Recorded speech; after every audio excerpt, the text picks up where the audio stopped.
시청자 여러분 안녕하십니까? 10월 24일 목요일 인사드립니다. 박민영입니다. 안녕하세요. 이혜은입니다. 간밤 미국 증시 국채금리가 또 한 번 급등세를 보이면서 3대 지수 모두 하락으로 마무리를 했습니다. 특히 나스닥 지수가 1% 넘게 빠지면서 가장 크게 충격을 받고 있는데요. 실적 시즌이 다가오면서 AI가 과연 돈을 벌어다 줄 수 있을 것이냐, AI 수익화에 대한 우려가 다시금 불거지고 있습니다. 이에 따라서 메타를 비롯해서 아마존까지도 일제히 하락하는 모습을 보여줬고요. 드디어 기다리던 테슬라 실적 발표가 나왔습니다. 매출은 시장의 예상치를 하회했습니다만 EPS가 생각보다 좋게 나오면서 시간 외에서 급등세를 시현하고 있는데요. 테슬라 관련한 종목들 오늘 시장에서 주목받을 수 있을지 한번 같이 체크해 보시죠. 네, 밤사이 그리고 어제 장중에도 장 마감 후까지도 수많은 기업들이 실적과 개별 공시를 내놓으면서 시장을 자극했습니다. 어떻게 대응을 해야 될지 같이 고민하겠습니다. 어제장 복귀부터 함께 시작해 보시죠. 자, 어제 이 시간 저희와 함께 시장 전략을 채워주고 가셨던 함정란 차장님께 장 마감 후 연락을 한번 드렸습니다. 오늘 장 평가를 어떻게 한마디로 하시나요? 라고 여쭤봤더니 영업 직원의 뚜껑이 열릴 만큼 분노가 극에 달할 때가 바닥인가? 라는 생각을 한번 했다라고 하십니다.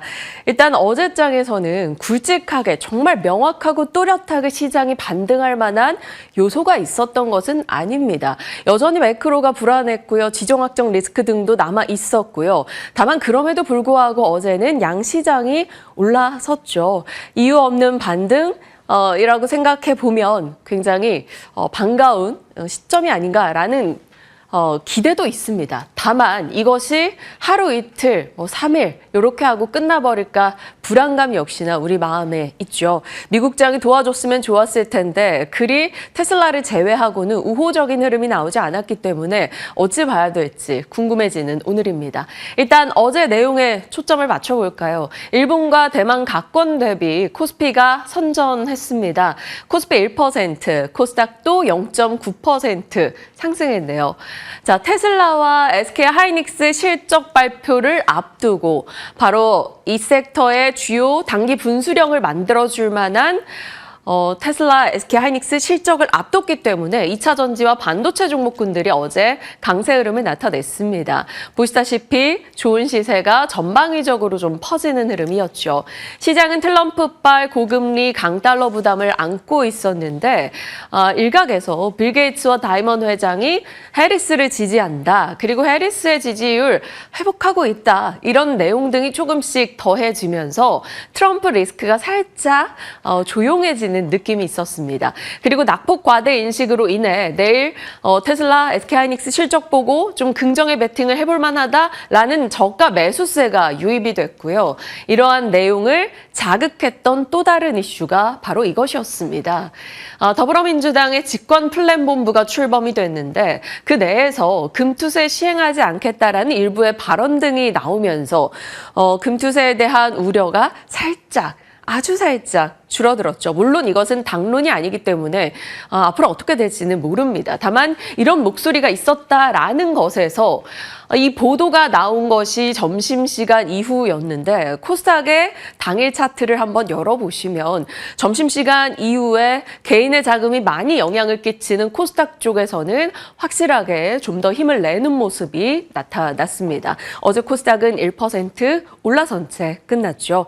반도체와 2차 전지의 강세는 시가총액 상위 종목만 봐도 명확하게 어제 보여줍니다. 삼성전자, 어제 장중까지만 해도 31거래일 만에 외국인이 드디어 매수하는 것이구나 라고 생각을 했는데 결국 이제 마무리되기로는 외국인이 매도로 끝이 났습니다. 31거래 연속해서 매도지만 매도 규모로 봤을 때는 일정 부분 많이 줄었다라는 것을 확인할 수 있었고요. 무튼 삼성전자 2% 올랐죠. SK 하이닉스 4%, 시장은 실적을 앞두고 중장기 베팅은 하이닉스에 좀 더 하고 있구나라는 것을 볼 수 있었습니다.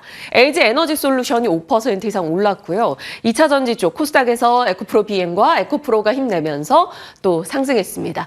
자, 코스피 대비 코스닥의 상승 탄력이 조금 적었다라고 느껴지는 건 알테오젠 혹은 리가켐바이오 이런 기존의 약세장의 주도주였던 바이오 쪽이 2차 전지와 반도체 쪽에 자금을 좀 빼앗기면서 이들은 일부 단기 차익 실현의 명분을 만난 상황이었죠. 그 아랫단 시총에서도 쭉 보다 보니 2차 전지가 강했긴 강했구나라는 게 포스코 퓨처엠이 7%나 올랐고요. 코스닥 시총 쪽에서는 반도체 쪽의 HPSP도 어제 7% 올라서기도 했습니다. 자, 그러면 어제 시소는 어떻게 됐을까요? 대선에 대한 시소가 해리스보다 트럼프 쪽에 완연히 기울어져 있었다가 어제 장중에 나온 뉴스들로 인해서 다시 조금 비등비등한 느낌이 됐습니다. 그래서 어제 장중은 트럼프 리스크를 조금 줄였다라는 것이고요. 환경적인 매크로 환경적인 측면에서 놓고 보면 금리 여전히 부담스럽고 환율도 여전히 가파르게 올라와 있는 상황인데 어제는 이것에 초점을 맞추기보다는 테슬라와 SK하이닉스 그리고 오늘 현대차 실적까지 이들의 실적을 앞둔 베팅에 좀 집중을 했고요. 금투세 불확실성이 약간 줄어든 것, 반도체 보조금 정책 추진 이슈가 나왔던 것, 이런 정책적 모멘텀에 환경 부분에선 좀 더 초점을 맞췄습니다. 그러다 보니 섹터 측면에서도 금리 부담이 있는 바이오 쪽이 지금 국채 금리가 올라가고 있는 것에 대한 부담을 느끼면서 단기 차익 실현 명분을 만났고요. 약세장의 주도주였기 때문에 일정 부분 자리를 내어줬습니다. 반도체와 2차 전지가 어제 힘을 냈죠. 2차 전지 쪽은 GM의 전기차 쪽의 손익분기점 도달하고 있다라는 소식과 금투세 이슈, 해리스 이슈가 맞물리면서 힘을 실었고요. LG 엔솔과 스텔란티스 공장 배터리 모듈 양산한다라는 소식도 들려왔습니다. 그래서 반도체 2차 전지 쪽이 어제는 힘을 낼 수 있었다 보겠습니다. 자, 반도체 쪽 뉴스인데요. 칩과 경쟁, 당정에서 반도체 특별법안 잠정 합의했다 이런 소식이 들려왔습니다. 이것은 그동안 한국은 반도체 산업에 대한 지원을 세액공제와 같이 좀 우회적으로 간접적인 지원을 해왔었는데요. 반도체 보조를 위해서 정부의 재정을 지원 가능 포괄하는 규정이 나왔다라는 소식입니다. 한마디로 정부가 마음먹고 추진을 하면 직접적으로 우리도 미국처럼 보조금을 주고 지원을 할 수 있다라는 내용인 거죠. 전체 반도체 섹터에는 다소 힘이 되는 이야기였습니다. 물론 이것도 추후 여야 합의 등의 과정은 필요합니다. 그리고 SK하이닉스 광노정 회장이 HBM3E 12단 연내 양산 일정 계획한 대로 할 거다. 공급 시기 추진하고 있다라고 얘기합니다. 그리고 CXL과 같은 차세대 메모리 개발 내년쯤에 가시화될 거다 얘기를 했습니다. 보통 삼성이 CXL 모멘텀을 자극하는데 어제는 SK하이닉스 측에서도 CXL 이야기가 나왔네요. SK하이닉스와 이오테크닉스, PSK홀딩스, 이수페타시스 어제 김민진 차장님 종목이기도 했는데 좋은 흐름이 나왔습니다. CXL 얘기가 있다 보니까 네오셈 등의 엑시콘 등의 종목들도 강세 흐름을 보였네요. 그리고 개별 종목 이슈로는 요즘에 핫했었던 바로 한화 정밀기계 이야기가 있더라고요. 한화 김승현 회장이 한화 정밀기계 HBM TC 본더 장비 시연 중에 직접 직원들을 격려했다라는 한 보도가 있었습니다. 반도체가 중요하고 최선을 다해주길 바란다라는 격려였죠. 그 보도 내용에 따르면 굉장히 강경한 어조로 보도가 됐는데요. 그래서 한화 인더스트리얼즈 솔루션이 같이 올랐습니다. 자회사 한화 정밀기계의 제품에 자신이 있어서 그런 얘기를 한 것이 아니겠느냐라는 거죠. 어제 이 보도가 나왔던 것도 2시 이후였습니다. 보시면 한화 인더스트리얼 솔루션즈가 급등으로 하락에서 되돌려버리는 흐름이 나왔네요. 지금 시장이 꽤 이 종목을 많이 신경 쓰고 있구나라는 것을 느낄 수 있는 대목이었습니다. 칩과 경쟁이라는 타이틀로 어제 나왔던 반도체 소식들 점검했죠. 자, 바쁘다 바빠 실적 시즌 정말 바쁩니다. 일단 어제장에서 화려한 테마로는 저희 살펴봤었던 로제 아파트 추가 상승 YG 플러스 이어갔고요. 다른 종목으로 좀 더 퍼졌습니다. 시간 외에서 1억 뷰로 추가 강세의 흐름이 있었고요. 철도 쪽은 지상철도 정구간 지화한다는 서울시 뉴스 속에 일부 종목들이 올랐고요. 비만 쪽 종목들 강세였습니다. 드론도 괜찮았는데 시간 외에서는 비만은 내렸고요. 음원과 드론 쪽은 시간 외에서도 시세를 이어갔다. 잠시 후 이 내용은 좀 더 음원 쪽에 초점 맞춰서 혜은 앵커가 살펴줄 겁니다. 자, 그 밖에 분주한 시간 외 소식, 삼바가 실적을 내놨는데 좋을 거라 예상했는데 예상보다 더 좋았습니다. 시간 외에서 1% 상승. LG 디스플레이는 영업 손실이었는데 일회성 비용 제외하면 흑자였다는 소식. 일단 시간 외에선 올랐습니다. HD 현대 마린솔루션 예상상의 호실적을 내놨고요. LG 이노텍은 영업이익이 예상을 하회했습니다. 그래서 오늘 아침 기준 업데이트되는 증권사 보고서들을 보니 대신증권과 하나증권에서는 목표가를 낮추는 움직임이 있었어요. 시간 외 하락과 목표가 하향 보고서가 맞물린다면, 그리고 밤사이 또 애플이 부진했기 때문에 어떻게 될지 좀 걱정스러운 대목입니다. JB금융도 실적 나왔습니다. 컨센을 상회하는 실적으로 두 분기 연속해서 서프라이즈를 기록했네요. 자, 어제에 대한 이야기였고요. 뉴욕장 넘어오시죠. 뉴욕 증시 3대 지수는 보시다시피 모두 하락으로 끝이 났습니다. 국채금리가 장중 4.25를 돌파했어요. 10년물 기준.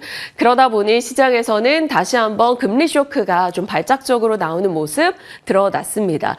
지금 트럼프든 해리스든 누가 되든 부양을 위한 재정책을 쓸 것이고, 그것이 결국에는 금리를 자극한다라는 내용, 거기에 미국 경제가 금리를 낮추기엔 너무나 탄탄하다라는 거죠. 베이지북에 미국의 대부분 경제 지역에서 활동 둔화된 것이 없다라는 내용이 들어갔습니다. 그러다 보니까 국채금리 상승을 촉발시켰고요. 국채금리가 올라가자 3대 지수 모두 다 내렸습니다. 거기다 지금 실적들을 발표를 하고 있고 또 다음 주에 많이들 쏟아지죠. 기대 그 이상의 실적을 내야지만 시장이 환호한다라는 것을 알기 때문에 어느 정도 실적에 대한 압박까지 더해지고 있습니다. 종목으로 보실까요? 인페이즈 어제 실적 부진 소식과 함께 금리 상승 압박으로 태양광 쪽의 종목이다 보니까 14%나 떨어졌고요. 유가는 원유 재고가 예상을 크게 상회하면서 하락했다라는 소식. 그나마 인플레단에서는 유가 내려가 주는 게 도와주는 건데 그나마 나은 소식이었죠. 반도체 쪽 종목 보실까요? 엔비디아 블랙웰 설계 결함 문제를 해결했다는 젠슨 황의 발언에도 불구하고 금리가 올라가고 그동안 상승했던 것에 대한 부담감으로 2.8% 떨어졌습니다. 애플은 아이폰 16 시리즈 감산설이 거밍치를 통해서 나왔고요. 또 비전 프로 생산 축소한다라는 얘기가 들려오다 보니까 2% 넘게 흔들림을 보였습니다. 맥도날드는 어제 시간 외에서 급락할 때 이 소식을 같이 짚었었죠. 햄버거에서 이제 대장균 사건이 발생을 하면서 사망자와 또 다수가 병원에 입원하는 사례가 벌어졌다라고 합니다. 투자 의견 하향 소식이 나왔고요. 5% 빠진 채 끝이 났습니다. 반도체 쪽 뉴스들이 요즘 참 많은데 퀄컴과 ARM의 갈등 얘기도 계속해서 거론이 되네요. ARM이 퀄컴의 칩 설계 아키텍처 라이선스 계약을 취소하는 계획을 발표하고 어느 정도 일정 부분에 그 가이드라인 시간을 주기는 했으나 둘의 갈등이 극대화되고 있다라는 소식입니다. 로열티 문제로 계속해서 좀 마찰을 빚고 있었던 이 두 업체인데요. 퀄컴 측에서도 당연히 좋지 못한 악재이고요. ARM 측에서도 어찌됐건 들어오게 될 로열티가 줄어드는 일이기 때문에 양 종목 모두 다 하락으로 끝이 났습니다. 엔비디아와 이런 반도체 진영이 좋지 못했기 때문에 보시다시피 반도체 쪽이 하락하는 모습이 나타났네요.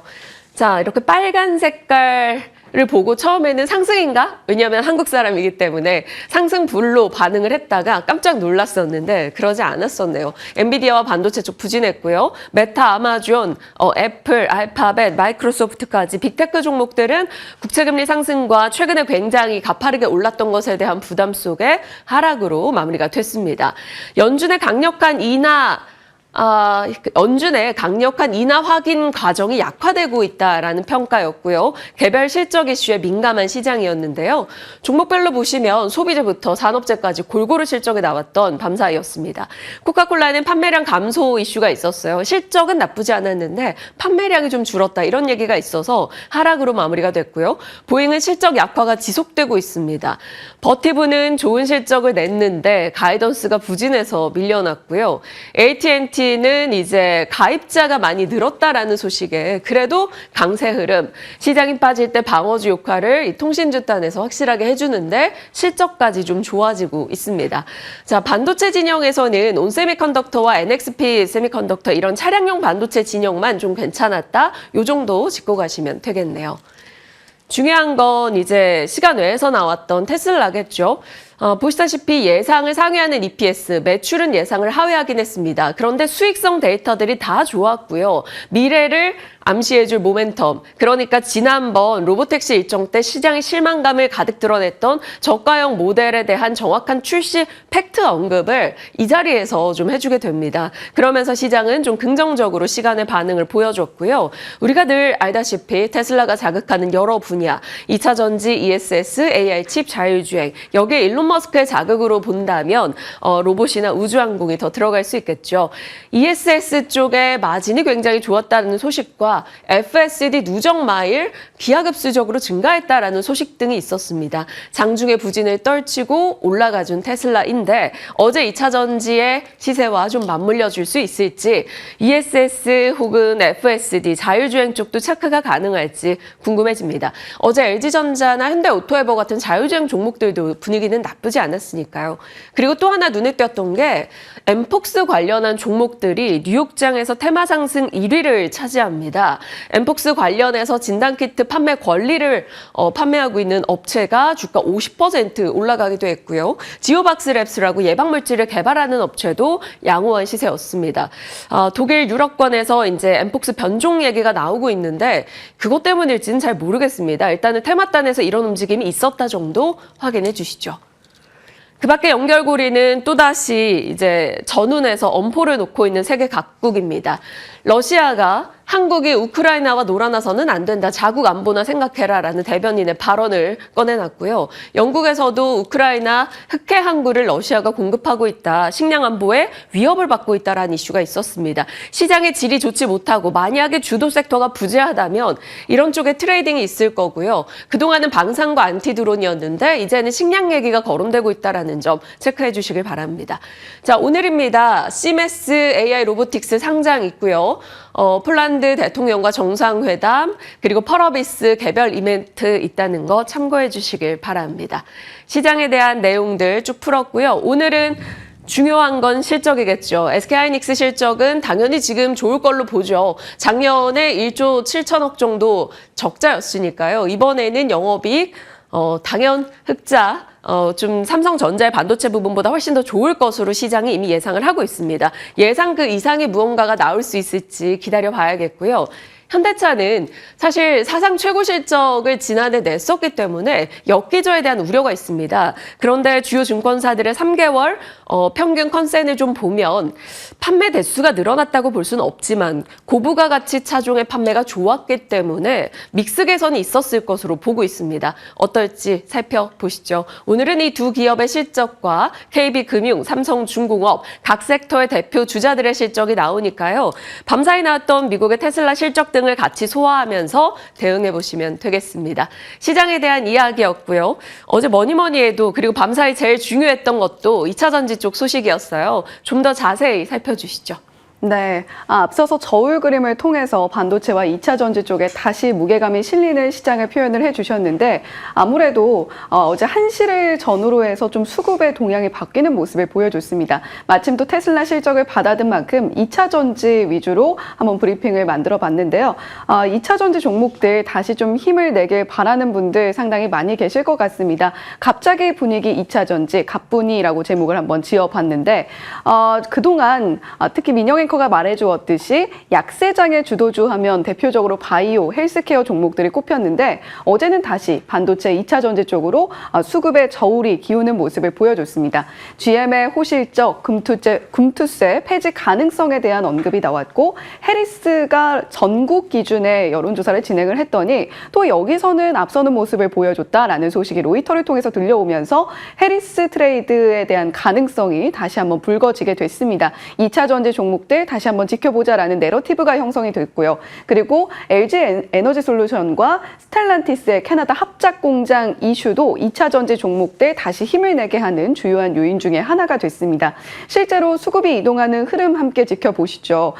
외인과 기관이 동시에 순매수한 종목들 표시를 해봤습니다. 포스코 퓨처엠, LG 에너지 솔루션, 포스코 홀딩스, 한중 NCS, 그리고 대주전자재료, 엔캠 같은 종목들 외인과 기관이 동시에 코스피와 코스닥에서 순매수를 해줬고요. 기관이 순매수한 종목들은 에코프로비엠을 제외하고는 모두 외인과 겹치는 모습을 나타냈습니다. 다만 외인들의 경우에는 삼성 SDI와 에코프로비엠, 태성의 경우에는 순매도를 했고요. 태성은 좀 그동안의 급등세에 대해서 테마성으로 올랐던 부분들 상당 부분 반납했다라고 체크해 보시면 좋을 것 같습니다.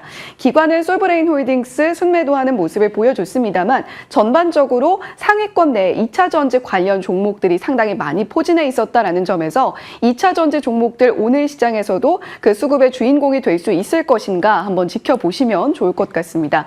자, 올라오는 기세가 중요하겠죠. 무엇보다 GM과 테슬라가 3분기 실적 발표를 내놨는데 GM도 전기차에 방점을 찍었고 테슬라는 무엇보다 그동안 좀 지적이 되어 왔던 마진율이 내려가고 있다는 부분을 상쇄하는 실적을 받아들었습니다. GM의 경우에는 전기차 부문의 수익성이 개선이 되면서 손익분기에 근접하고 있다는 긍정적인 이야기를 내놨고요. 9개 분기 연속으로 순이익이 늘어나고 있다는 점도 여기에는 전기차 부문에 상쇄하는 부분들이 분명히 있겠구나라는 것을 시장이 해석을 했던 것 같습니다. 테슬라 실적 발표 내용 간단하게 좀 다시 한번 짚어보면요. 차세대 저가 모델에 대한 언급이 있었고요. 그리고 연간 차량 인도량이 전년 대비해서 늘어날 수 있을 것으로 예상한다라는 가이던스까지도 제시가 함께 됐습니다. 무엇보다 EPS와 마진율의 시장은 집중을 했는데 이전에는 16.7%가량의 마진율을 보여줬다면 19.8%까지 3%포인트가량 상향하는 흐름을 보여줬고요. 시장의 예상치도 뛰어넘는 마진율을 보여줬다라는 점 물론 이러한 마진율을 얼마나 또 이어갈 수 있을 것인가가 관건이겠으나 앞으로의 테슬라의 비전이 제시됐다. 그리고 이 개선이 함께 나타나고 있다는 점을 긍정적으로 받아든 것으로 풀이가 됩니다. 자, 그렇다면 테슬라 실적이 말해주는 것들 키워드 위주로 한번 더 정리를 해보죠. 매출은 사실 시장의 예상치보다는 조금 낮게 발표가 됐는데요. 일단 그래도 중국을 중심으로 해서 차량 배송이 늘어났다는 점 그리고 ESS 매출이 늘어났다는 점이 테슬라 매출에 상당 부분 기여를 하고 있다는 점 또 한 번 확인을 했고요. 사이버 트럭이 미국 안에서 매출 3위 자리에 올라갔다, 판매량 3위 자리에 올라갔다라는 부분 동종 트림에서 이야기를 드리는 겁니다. 사이버 트럭이 이러한 입지를 다지게 됐다는 점도 시장이 긍정적으로 보고 있고요. 세미 트럭 파일럿에 대한 이야기가 또 나왔습니다. 아무래도 내년에 어떻게 좀 양산에 들어갈 것인가 이러한 부분들까지 언급이 되면서 구체적인 로드맵에 시장이 시간외에서 주가 반응으로 나타나고 있고요. 전기차가 이제 700만 대 생산에 10월 22일 기록을 했다라는 소식도 함께 들려왔습니다. 모델 3와 Y의 라인업 증강도 있을 것이다라는 언급도 테슬라 측에서 나왔고요. 무엇보다 에너지 부문, 자율주행 부문, 로보택시의 제조 상황과 관련해서도 언급이 나오면서 그동안 시장이 좀 의구심을 가졌던 부분들이 차차 해소되는 모습을 테슬라가 분명히 보여줬다라고 해석을 해볼 수가 있겠습니다. 자, 그렇다면 테슬라의 에코시스템 한 번 더 체크를 해보고 가시죠. 2차 전지 그리고 테슬라에 들어가는 부품주들, 자율주행, 4680 배터리 관련한 종목들 오늘 시장에서 주목받을 가능성 있을 것 같습니다. 잠시 후에 시장 전략 체크하면서 관련 종목들 대응을 한다면 어떻게 하면 좋을지 이야기 나눠보면 좋겠고요. 특히 4680 배터리 쪽이 최근에 좀 각광을 받았습니다. 저가 모델에 대한 로드맵이 나왔다라는 것은 결국 테슬라가 비용을 절감할 수 있는 방안을 구체적으로 모색하고 있다는 것도 일맥상통할 텐데요. 대표적으로 LG 에너지 솔루션 이야기가 나오고 있고요. 동원 시스템즈 원통형 캔을 누가 만들 것이냐, 그 소재는 누가 제공할 것이냐 이러한 밸류 체인이 부각을 받고 있습니다. 관련 종목들 시장에서 언급되는 내용들 한번 종목들 쫙 정리를 해봤으니까요. 오늘 리스트 체크하시면서 관련 종목들 동시효과 어떻게 나타나는지 계속해서 저희 MTN과 함께 체크해 보시면 좋을 것 같습니다. 자, 그 밖에도 사이버 트럭이라던가 LFP, ESS 관련주들도 시장에 자극을 받아줄 가능성이 있겠습니다. 특히 ESS 관련주 같은 경우는 대장격으로 최근에 움직였던 SK 이터닉스, 한중 NCS 같은 종목들이 있을 텐데 앞서서 보여드렸듯이 외인과 기관이 한중 NCS 순매수 동시에 보여줬습니다. 오늘 시장에서도 한중 NCS가 대장격으로 수급까지 빨아들이면서 움직여줄 수 있을 것인가 지켜보시면 좋을 것 같고요. 사실 사이버 트럭은 아직까지는 좀 퍼포먼스가 더 올라와야 된다라는 이야기 있습니다.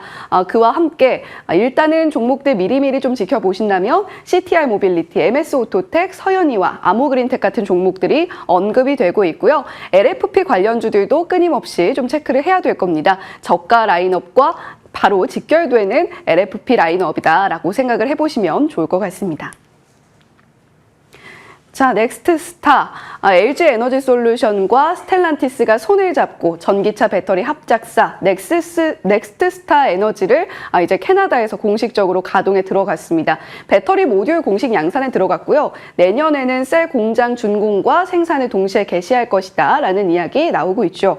이렇게 된다면 이제 북미의 핵심 공급망으로서 우뚝 설 수 있겠다라는 생각을 하게 만드는데 지프라던가 스텔란티스가 가지고 있는 전기차 라인업에 이렇게 생산된 배터리 모듈이 들어가게 될 것이다 라는 이야기도 함께 흘러나오고 있습니다.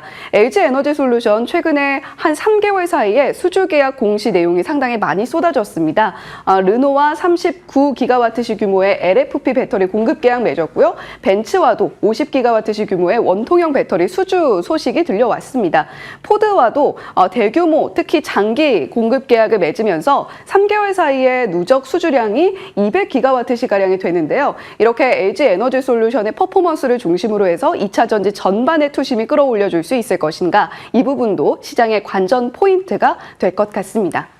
자, 더불어서 어제 또 시장을 자극했던 뉴스들도 정리를 해봤습니다. 삼성 SDI는 2024 미래 모빌리티 엑스포 지금 참가를 하고 있는데요. 전고체 배터리와 46파이 관련해서 신기술 적용 제품을 발표를 했습니다. LFP 플러스 그리고 코발트가 들어가지 않는 코발트 프리 배터리도 공개를 했는데 일단 어제 시장의 주인공은 LG에너지솔루션이었기 때문에 삼성 SDI의 흐름도 오늘 시장에서 한번 주시를 해보시면 좋을 것 같고요. 펨트론의 경우에는 글로벌 전기차 T사와 파트너십 논의 후에 주가가 급등했다라는 소식 들려왔습니다. 본사 구매팀이 펨트론의 이 첨단 검사 시스템 기술 협력 논의하고 있다. 그리고 더불어서 중장기 파트너십까지도 고려를 하고 있다라는 소식이 들려온 것인데, 이 T사가 과연 어떤 기업이 될 것이냐, 우리 머릿속에 떠오르는 기업이 있기는 한데요. 펨트론의 주가 흐름이 오늘도 이어질 수 있을 것인가 한번 지켜보시면 좋겠습니다.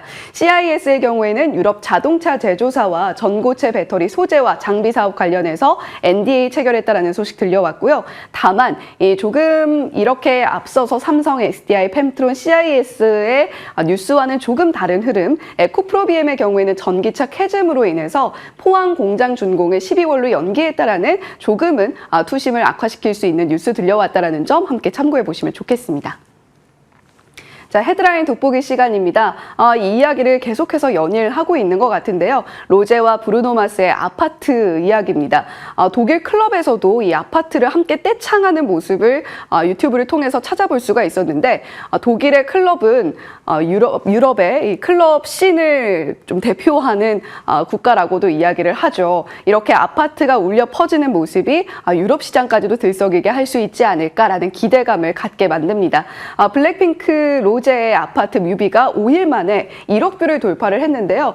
이거 어젯밤에 좀 캡처를 제가 직접 해봤습니다. 1억 뷰를 훌쩍 아마 지금은 또 더 넘어서지 않았을까 싶은데, 인기 급상승 음악 1위 그리고 인급동이라고 하죠. 한국에서는 연일 1위를 기록을 하고 있습니다. 저도 너무 중독적이어서 매일 좀 찾아 듣고 있는 것 같은데, 빌보드 핫백에 새 기록을 쓸 수 있을 것인가, 이 부분도 시장의 주요 관심 초점인 것 같습니다.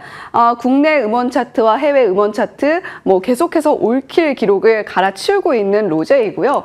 관련 종목들도 저희가 체크를 해봐야 될 텐데, 국내 여성 솔로 아티스트로서는 최초로 미국의 스포티파이 1위 기록을 했고요. 애플뮤직의 미국 차트인을 기록을 했는데 역시 여성 솔로 가수로는 최초입니다. 기존에는 BTS 그리고 BTS 정국이 기록한 1, 2위 기록이 있는데, 거기에 이어서 로제가 지금 이름을 올리고 있는 것이고요. 이미 빌보드 핫백에 70위를 기록을 했던 로제입니다. 이번에는 12위에 차트인할 수 있지 않을까라는 기대감 나오고 있는데, 이 숫자를 과연 로제가 직접 써줄 수 있을지 한번 지켜보시면 좋겠고요. YG 플러스 이제는 좀 쉬어갈 때가 되지 않았나. 그동안 좀 3일 동안 가파르게 오름세를 보여줬습니다. 그런데 시간외에서 또 한 번 오른 것을 보면 이 1억 뷰라는 자극이 분명히 YG 플러스의 주가에 미치고 있는 영향이 또 있을 것 같습니다. 일단 투자 주의 종목으로 지정됐다는 점을 주의를 하셔야 되겠고요. 그와 함께 부각되고 있는 종목이 종목이 모비데이즈인데 3일간의 시세를 한번 좀 합계를 내봤습니다. YG 플러스의 경우에는 70.3%, 모비데이즈는 55.6%의 상승 흐름을 기록을 하고 있는데 오늘은 좀 물론 변동성은 주의를 하셔야 되겠습니다만 아파트의 이 심상치 않은 흐름을 함께 지켜보셔야 되겠습니다. YG 플러스와 모비데이즈를 제외하고도 음원 서비스 관련 종목들도 자극을 하고 있고요. 시간외에서 진입뮤직이 2.7% 오름세를 또 나타냈습니다. YG 엔터테인먼트도 1.6% 상승했고요. 이러한 면을 볼 때 오늘 시장에서도 추가적으로 시세를 뿜어줄 가능성은 있겠습니다만 변동성은 나타날 수 있다는 점 각별하게 유의는 하셔야 되겠습니다. 그와 함께 우리가 테마성 종목으로서 이 아파트를 바라본다라고 한다면 아파트는 결국 이 술게임에서 비롯됐다라는 인터뷰를 로제가 많이 하고 있습니다. 이에 따라서 교촌 F&B라던가 제주맥주라던가 주류 관련 종목들 시장에서 자극받아줄 수 있는 가능성이 있으니까요. 어제 시장에서도 시세가 약간 1%대 소폭 나오는 모습을 나타냈습니다. 이 부분도 함께 체크해 보시면 좋겠네요. 자, 헤드라인 돋보기 한 장 더 좀 준비를 해봤습니다.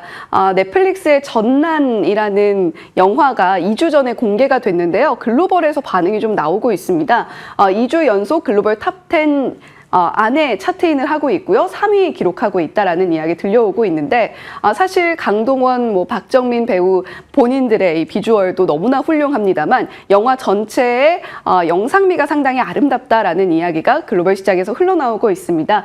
미디어 콘텐츠 관련주들 어제 시장에서도 시세가 좀 나왔던 만큼 이러한 부분들 함께 체크해 보시면 좋겠고요. 전란 이전에 또 한 번 흥행을 했던 K컬처, 흑백요리사라는 예능이 있었습니다. 더본 코리아 수요 예측 진행되고 있다는 점 그리고 수요 일정도 함께 참고를 해보시면 좋겠네요. 자, 오늘 2차 전지 종목들 그리고 K컬처 관련한 내용들 차례로 정리하면서 종목들 훑어봤는데요. 종목들이 어떻게 자극받을 수 있을 것인가 그리고 시세를 어떻게 우리가 컨트롤할 수 있을 것인가 한번 이야기 나눠보시죠.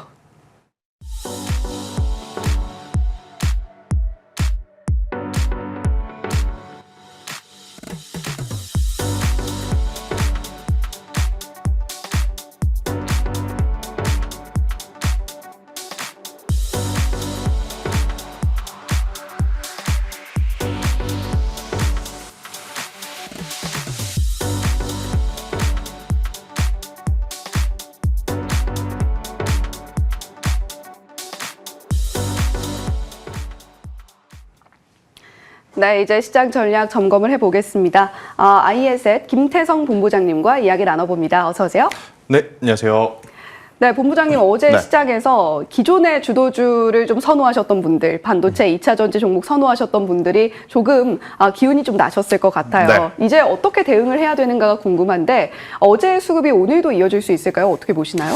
사실 오늘 아침에 마감한 미국 본장을 보고 있노라면 그렇게까지 반가운 소식은 없었습니다. 예. 하지만 본장이 마무리가 되고 나서 결국에 이제 어닝 시즌인 만큼 기업들 실적에 따라서 지금 희비가 엇갈리는 상황인데 반도체 같은 경우 특히나 이제 빅테크 기업들 같은 경우 애플도 그렇고 엔비디아도 그렇고 본장에서는 그렇게 좋은 모습을 보여주지 못했습니다. 하지만 장이 마치고 나서 이제 브로드컴이라고 해서 반도체 장비주의 실적이 나왔는데 굉장히 지금 좋은 실적을 내보였습니다. 그러면서 또 반도체 IT에 대한 기대감은 여전히 높게 가져갈 수 있는 상황이다라고 해석을 할 수 있을 것 같고요. 또 우리 투자자뿐만 아니라 전 세계 투자자분들이 이제 기다렸던 테슬라의 실적이 공개가 되었습니다. 우리가 생각한 것보다 굉장히 높은 EPS, 주당 순마진 이익을 좀 보여주면서 또 시간 외에서 8% 이상의 또 급등을 보여주는 그런 모습을 보이고 있어서 본장에서의 아쉬움을 좀 달래주는 애프터마켓이 아닌가 싶고 그 모습이 또 우리나라 시장에 이어진다라고 하면 어제 이어서 우리나라 증시도 다시 한번 또 수급의 유입을 한번 기대해 볼 수 있지 않을까 싶은데 문제는 삼성전자입니다. 예. 따로 놀고 있죠. 어제도 사실 이제 장중에 외국인의 수급이 매수세로 잡혔었던 삼성전자이긴 했습니다만 종가로 보니까 또 여전히 매도세로 또 끝나는 모습을 좀 보이고 있어서요.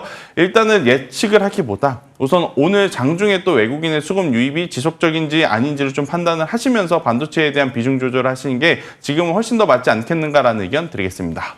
예, 삼성전자 여전히 외인들이 순매도세를 이어가고 있다는 점이 시장의 발목을 잡고 있는데 오늘 그래도 SK 하이닉스의 실적에 좀 기대해 볼 수 있는 부분이 있지 않을까요?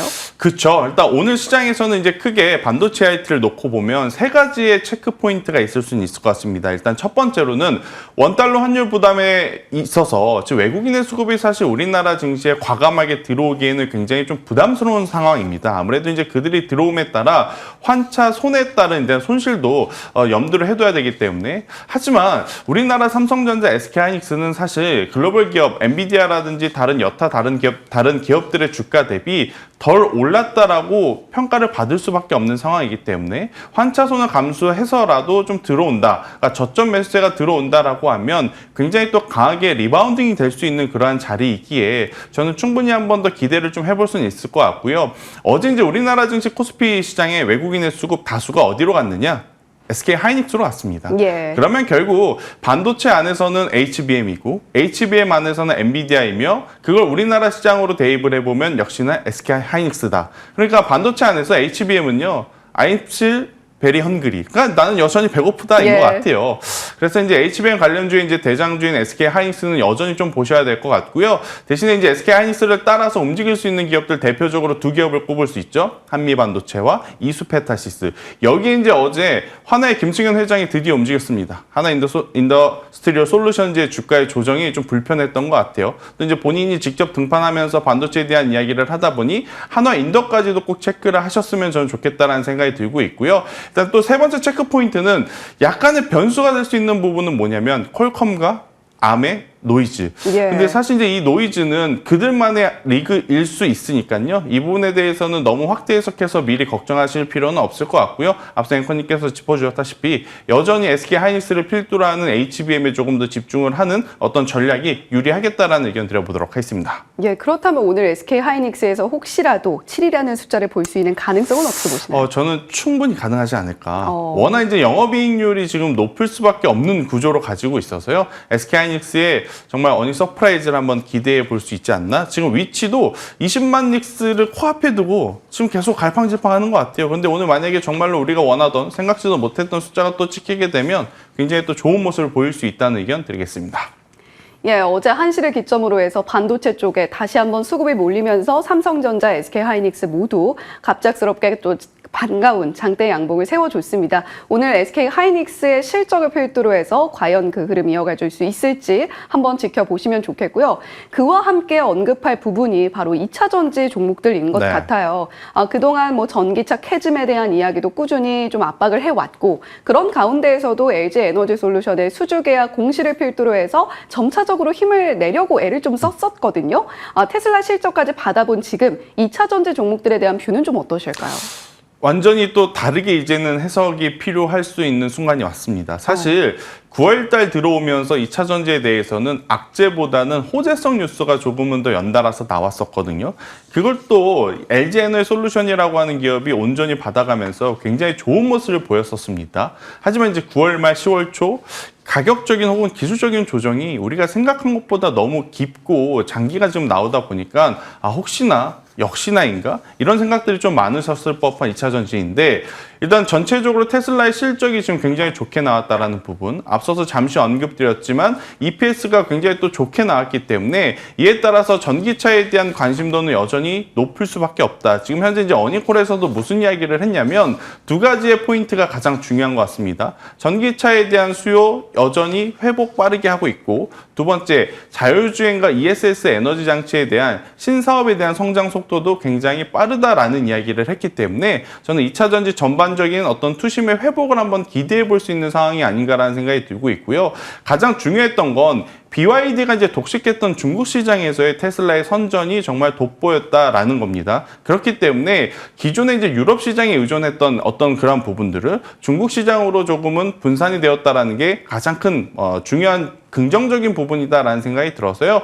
저는 테슬라를 포함한 2차 전지 관련주들에 대한 흐름을 한번 기대해 볼 수 있지 않나 생각이 들고 있고 또 이제 중요하게 생각한 부분은 ESS 에너지 저장 장치입니다. 네. 일단 대표적으로 관련 있는 기업은 LG 에너지 솔루션과 중소형 단에서는 이렌텍과 서진 시스템을 여러분들이 좀 꼭 보셔야 될 것 같은데 에너지 저장 장치는 지금 반도체와도 엮을 수 있죠. 전력이 필요하다고 하니 신재생 플러스 에너지 저장 장치는 1+1임을 여러분들이 꼭 기억하셨으면 좋겠습니다. 예, 테슬라 실적 시장이 우려했던 것보다 훨씬 더 괜찮게 나왔습니다. 무엇보다 중국에서 다시 한번 기재기를 켜고 있다는 점에 김태성 본부장님 특히 주목을 해주셨는데요.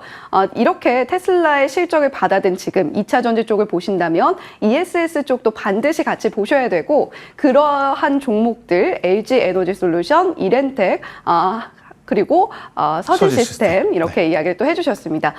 그렇다면 본부장님 이 중에서 저희가 테슬라로 인해서 자극받을 수 있는 포인트들이 상당히 많이 있잖아요. 뭐 4680 배터리 쪽도 있겠고 2차 전지 기존의 종목들도 있겠고 그 안에서 또 ESS 쪽도 있겠고 어느 쪽을 가장 좀 집중해서 보면 좋을까요? 사실 마음이 계속 왔다 갔다 합니다. 예. 어제만 하더라도 제가 개장 시간에 어떤 이야기를 했냐면 테슬라의 실적이 잘 나온다 했었을 때 가장 먼저 반응할 쪽은 4680 배터리가 아니겠는가?